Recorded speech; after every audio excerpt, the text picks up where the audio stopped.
Hi friends, good evening. This is my second video. My earlier video was on how to find engulfing candles across Nifty. If you haven't watched that, please watch it and do share your comments and feedback. That will help me. In this video, coming to this video, we will discuss how we can use a very simple moving average technique with Google Sheet visualization for long-term investment. Let me admit that this approach is very common. Basically, I don't deserve any credit for this technique. However, what I have done is I have used Google Sheet and I have added few simple visualization that makes it very easier to see how stocks are doing with regards to different moving averages. So let's have a look at how that sheet looks like. Let me just quickly toggle. So this is how that sheet looks like.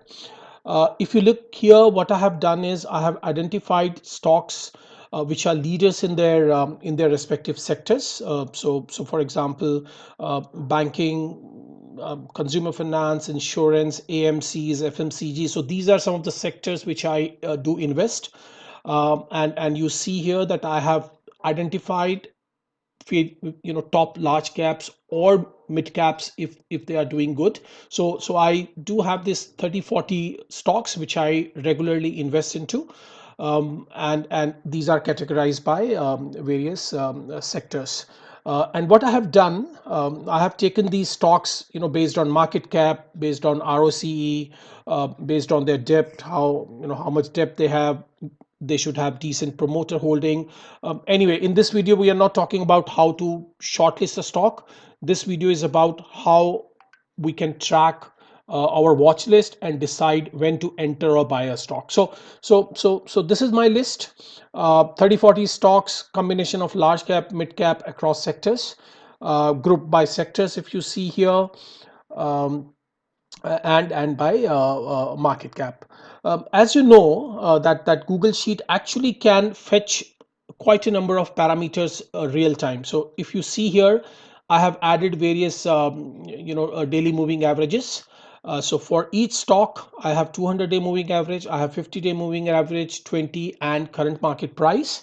What this Google Sheet does, it fetches all these numbers, all these moving averages and CMP on a real time basis. When I say real time, there is a few minutes lag. I think it takes 4 to 5 minutes to fetch these data regularly. Um, so what here I do, friends, so I change the color of the cell whenever a moving average actually go, it is less than the earlier moving day average. For example, whenever a 50-day moving average comes or go below 200-day moving average, this cell automatically turns to green. If you see here, I haven't done anything. So I have written a simple color formatting or cell formatting, where if 50-day moving average is less than 200-day moving average, and 20-day moving average is less than 50-day moving average, and CMP or current market price is less than 200-day moving average, these cells turn green. And whether I should buy or not, here I have written a very simple conditional formatting. So based on these condition, the sheet automatically tells me how different moving averages are doing, based on red and green cells. And if these moving averages are less than the earlier one, my this cell turns green, or it says yes, it is a time to invest. So this is the list. Let's have a look. Is there any other stock which is within my buying range? If you look here, pharma, some of these top stocks, Abbott is meeting all these conditions. So 200 moving day average, 50-day moving day average. So these are satisfying the condition.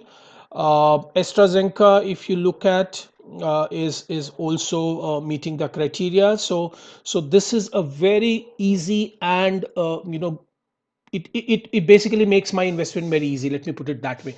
And this last column, what you are seeing, guys, is basically what I have done. I have calculated the distance of the CMP from the 200-day moving average. So here it tells me how far the current market price is from the 200-day moving average. So if you look here, So if CMP is less than 200-day moving average, or it is nearing the 200-day moving average, these cells automatically turns green. Yeah, so here I have done a conditional or a color formatting.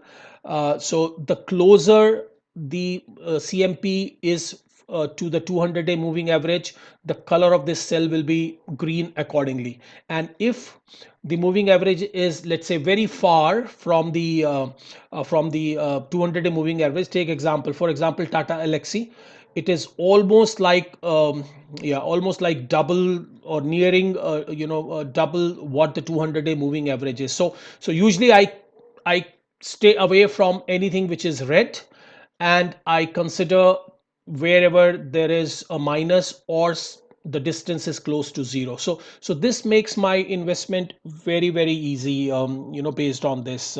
And as I said, I use this column, whether I should consider buying. All this sheet does fetches these numbers for me automatically. Distance is calculated automatically. Green, red, ambers all happens automatically.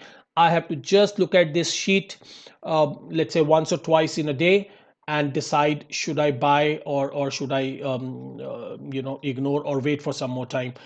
If you just want to have a look what I track, so I have done something for ETF. So here where I see how the ETFs are doing. If you look at gold ETF, we know that gold prices are actually falling for last few months. That's why the gold bees actually is trading below its 200-day moving average. And these are some of the indexes which I track, like Nasdaq, S&P 500, Nifty, and Sensex. So all these are approximately 15 to 20% higher than its 200-day moving average. So as I said, advantage, my investments are much more disciplined now.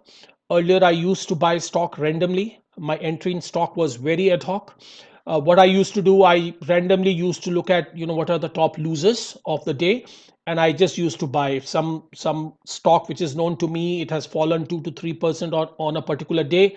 I used to buy that. But with this now, I have become much more patient, much more disciplined.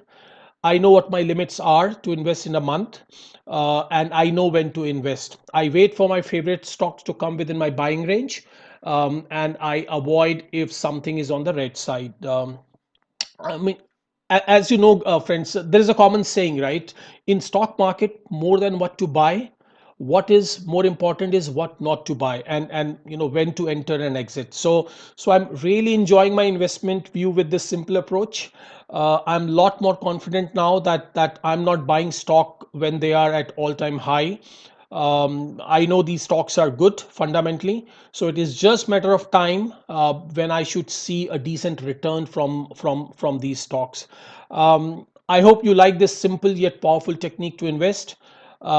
Today, what we have seen is that we already have a list of stocks or watch list here, and we just see how these stocks are doing with regards to the moving averages.